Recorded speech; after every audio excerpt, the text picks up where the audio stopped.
یہ ہے انٹارکٹیکا جو صدیوں سے انسانوں کی پہنچ سے دور اور ہمیشہ کے لیے ان کے لیے ایک مسٹری رہا ہے، چاہے وہ بلڈ واٹر فالز ہوں، مسٹیریس اینیمل ہوں، انڈر گراؤنڈ لیکس ہوں یا پھر برف کے نیچے دبے ہوئے شہر ہوں۔ انٹارکٹیکا کے بارے میں ایسے ایسے راز ہیں جو آج تک بھی کوئی نہیں جان سکا۔ انٹارکٹیکا دنیا کا وہ واحد براعظم ہے جہاں پر کوئی انسان نہیں رہتا، کیونکہ یہاں پر درجہ حرارت بعض اوقات -90 درجے سینٹی گریڈ تک چلا جاتا ہے۔ اور اس کے علاوہ یہاں پر 300 کلومیٹر فی گھنٹہ کی رفتار سے برف کے طوفان بھی آتے ہیں۔ اس کے علاوہ انٹارکٹیکا کو دنیا کا خشک براعظم بھی کہا جائے تو یہ اتنا ہوگا، اتنا خشک کہ یہاں پر اس کو ڈیزرٹ بھی کہا جاتا ہے، کیونکہ یہاں پر پورے سال میں تقریباً 51 mm بارش ہوتی ہے۔ اس سب کے باوجود بھی دنیا کے کئی ایسے ممالک ہیں جو مکمل طور پر انٹارکٹیکا کا کنٹرول حاصل کرنے کی کوشش کر رہے ہیں۔ انٹارکٹیکا کے کچھ حصوں کو فرانس کلیم کرتا ہے، کچھ کو ناروے اور کچھ کو آسٹریلیا کلیم کرتا ہے۔ اسی طرح برطانیہ،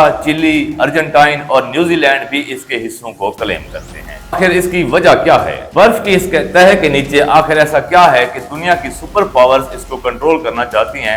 آج ہم انٹارکٹیکا کے کچھ رازوں سے پردہ اٹھانے کی کوشش کریں گے اور یہ بھی بتانے کی کوشش کریں گے کہ اصل میں انٹارکٹیکا کو کس نے ڈسکور کیا تھا۔ برٹشرز کہتے ہیں کہ سب سے پہلے انٹارکٹیکا انہوں نے دریافت کیا، جبکہ رشینز کا کہنا ہے کہ انٹارکٹیکا پر سب سے پہلا قدم انہوں نے رکھا۔ جبکہ اگر ہم کئی ہزار سال پہلے جائیں تو ارسطو نے کہا تھا کہ دنیا گول ہے اور قطب شمالی اور قطب جنوبی ایک دوسرے کا عکس ہیں۔ 2021 میں Royal society of New Zealand میں ایک سٹڈی پبلش ہوئی جس میں کہا گیا تھا کہ آسٹریلیا کے ایک آئی لینڈ میں رہنے والے ماوری لوگ ہی وہ پہلے لوگ ہیں جنہوں نے 7ویں صدی عیسوی میں انٹارکٹیکا پر قدم رکھا تھا۔ کیونکہ ان کی پرانی کہانیوں میں اگر ہم پڑھیں تو اس کا ذکر ملتا ہے کہ ایک ایسا برفیلا براعظم ہے جو کہ دنیا کے جنوبی سائڈ پر موجود ہے۔ جبکہ ریکارڈڈ ہسٹری میں برطانوی افیسر جیمز کک وہ پہلا یورپین تھا جو کہ انٹارکٹک سرکل کو کراس کر کے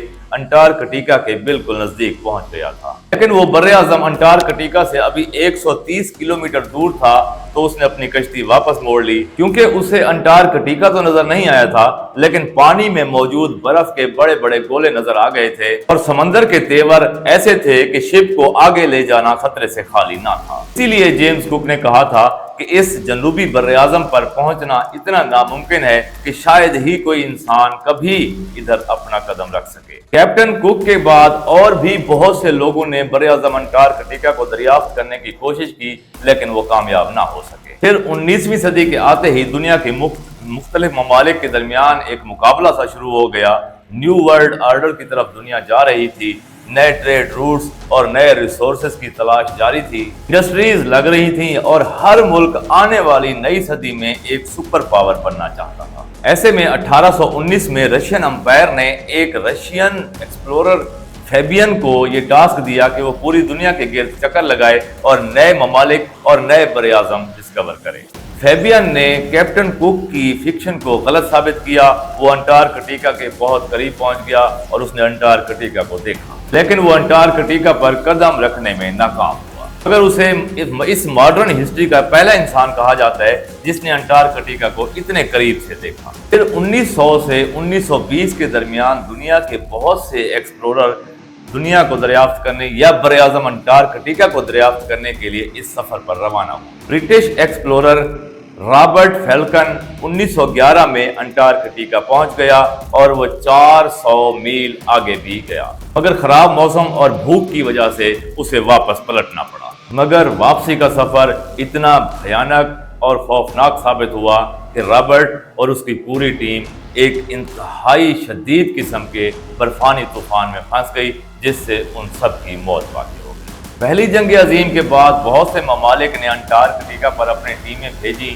اور بہت سے حصوں کو کلیم کرنے کی کوشش بھی کی۔ 1939 میں جرمن چانسلر ہٹلر نے اپنے ایئر فورس کے ذریعے اس علاقے میں یعنی براعظم انٹارکٹیکا میں نازی پرچم گرائے تاکہ ان علاقوں کو جرمن کے کنٹرول میں دکھایا جا سکے۔ دوسری جنگ عظیم کے بعد یہاں بہت سے ممالک نے اپنے ریسرچ سٹیشن سیٹ اپ کیے اور یہیں سے ہی انٹارکٹیکا کی نئی دریافتوں کا سلسلہ شروع ہوا۔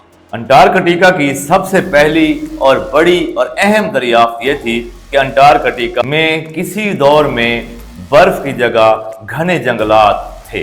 امپیریل کالج آف لندن کے سائنسدانوں کے مطابق 90 ملین سال پہلے انٹارکٹیکا ایک گرم براعظم ہوتا تھا اور اس کے اوپر گھنے جنگلات تھے۔ اس کے علاوہ ان سائنسدانوں کو یہاں ایسے حشرات کے مادے بھی ملے ہیں جو کہ صرف گرم علاقوں میں ہی پائے جاتے ہیں۔ انٹارکٹیکا کی دوسری بڑی اہم دریافت یہ تھی کہ اس برف کی 3 کلومیٹر کی تہہ کے نیچے بہت سی جھیلیں ہیں جن کا اپنا ایکو سسٹم ہے۔ یہاں پر ایسے سمندری جانور موجود ہیں جو پوری دنیا میں اور کہیں نہیں، جیسے یہ بڑے بڑے اسپائڈرز اور سی تھرو جیلی فش۔ یہ برف کے نیچے ایک الگ ہی دنیا آباد ہے۔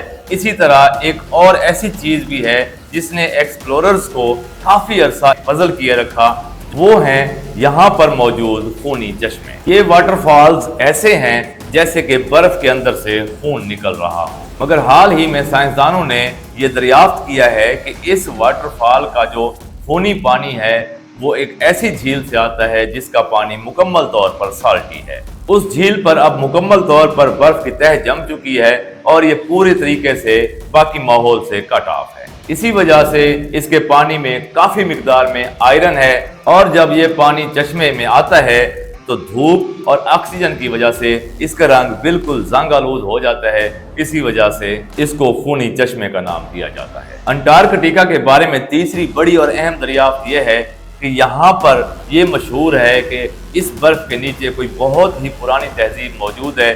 یہاں پر کئی بار ایلین سپیس شپ بھی دیکھے گئے ہیں۔ گوگل ارتھ پر انٹارکٹیکا میں 2016 میں ایسی ایکٹیویٹیز ریکارڈ کی گئی ہیں جو کہ انتہائی غیر معمولی ہیں۔ جہاں مختلف لوگ انہیں ایلین سمجھتے رہے ہیں یا کہتے رہے ہیں، اصل میں وہ امریکہ اور دوسرے ممالک کے ایئر آپریشنز ہیں جو وہ انٹارکٹیکا میں سر انجام دے رہے ہیں۔ اور یہیں پر آتا ہے انٹارکٹیکا کا وہ ہڈن پولیٹیکل فرنٹ جس سے بہت ہی کم لوگ واقف ہیں۔ جہاں باقی دنیا دوسرے پولیٹیکل ایشوز میں الجھی ہوئی ہے، وہیں امریکہ، چائنا اور سوویت یونین ایگریسیولی انٹارکٹیکا پر اپنے تجربات کر رہے ہیں۔